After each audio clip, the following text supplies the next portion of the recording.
Any kind of martial arts style in China, you would call it the name of the style and then add Kung Fu, because it's basically you can consider it to mean martial arts. So it's like Wing Chun Kung Fu.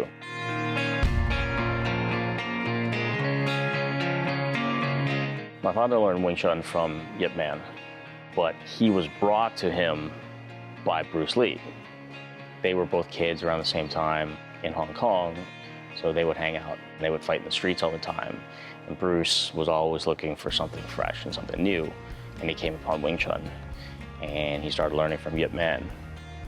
And then sort of showed off to my dad, beat him up, and my dad was like, okay, I gotta check this guy out. So they went to Yip Man, and then he started taking lessons as well. My dad almost always had a Kung Fu school in the US, except for the last 15 or so years. So I always heard his fight stories growing up, so I thought, yeah, Wing Chun sounds awesome, and I just, I want to learn it. So I just joined classes at nights after school. Well, it definitely looks like a smaller building than I was here, but started here when I was 12. Just an industrial area in Virginia Beach.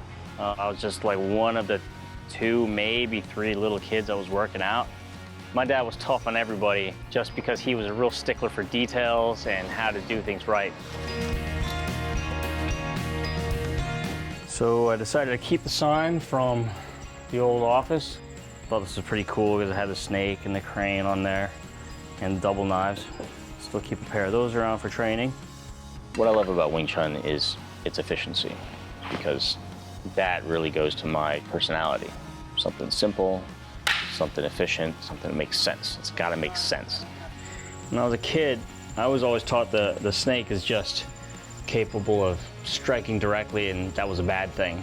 Later on, I found out that's actually a good thing. You want to be able to be direct. So in Wing Chun, we are very direct in our strikes.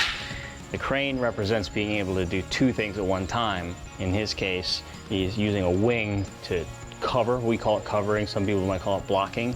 And using his beak or his talons to attack the snake.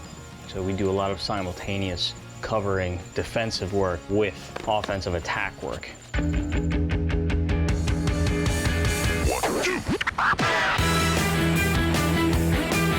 When I was sort of encouraged into musical theater in high school, it was the buzz backstage and all the prep work that goes into just like 2-3 days of performances that really got me.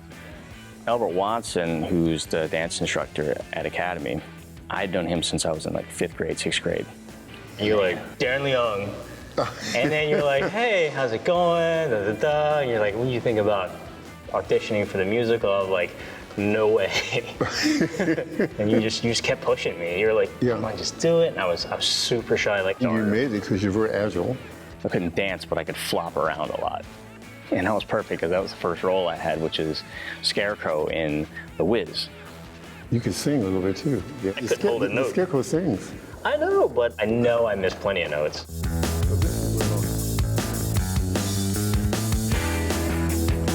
I wanted realness. Some of the best actors are the ones who don't know it. That would be the first bit that really got me for the acting side.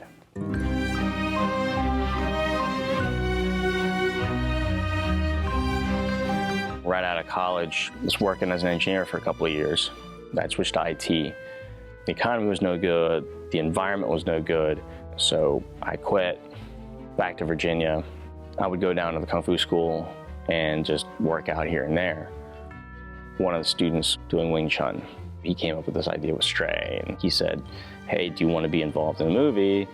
It's all this buzz, all the actors doing their thing, and then crew doing their thing, and then when everybody's got to go silent, it's just like everything is focused on that one point in time to get it right. And then you can hear the film running through the camera, and it's just like, oh, this is so cool.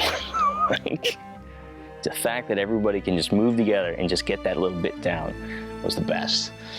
I was hooked, dead hooked.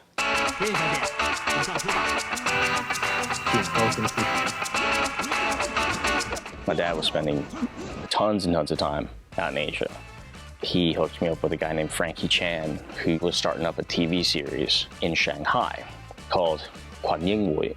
But we just call it Taekwondo Kids because there was about 2 competing Taekwondo schools.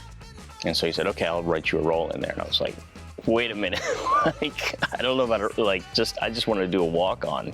So I was like one of the best fighters in one of the outfits. And so I got like a pretty important role. After we finished the TV series, I got introduced to Wing Chun, who is an independent producer making films for the Chinese market. Over 2 years, we did 4 pictures until the call finally came. I was like, okay, we're ready to start the Grandmaster.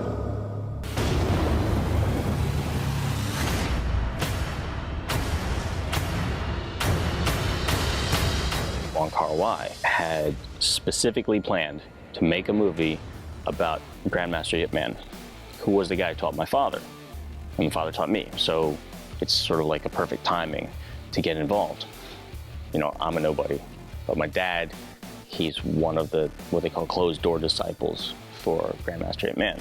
And so Curate, being somebody who wants something authentic, goes to my dad and he's like, I want you to train the lead actor for this, Darren Leung. And my dad said, I'll teach him, but Darren's gonna help train him. When it came time to shoot the scenes, they would just sort of come to us for reference so that we would have our authenticity of the motions and then what Curate wanted cinematically and what Yuen Peng wanted action-wise.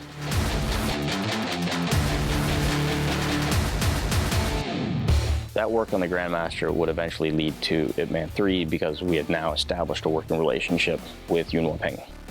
I was going to help out officially assistant choreographer because they'd still need me there to train the actors. And then when they do the choreography, they get stuck in something, well, what do you have in mind for an action that would sort of get us out of this situation? You know, martial arts is what? It's an art of fighting. In a real fight, you don't know the punch is coming. You don't know the kick is coming. In a movie, you do know. It's all choreographed because I know that one's coming, so as soon as you come in, I grab you, twist you around, etc., etc. So it becomes a dance.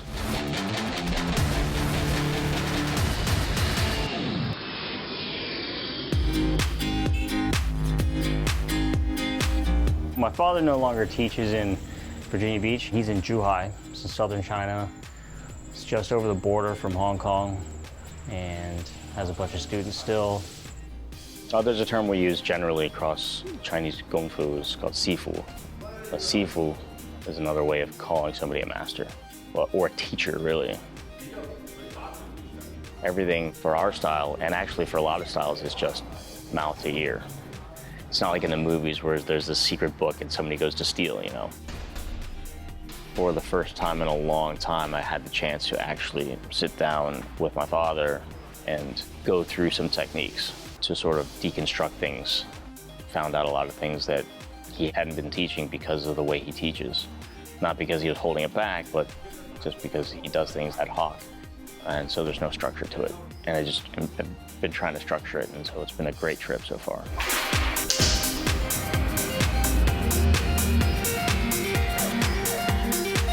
If you love to paint, it's part of your life.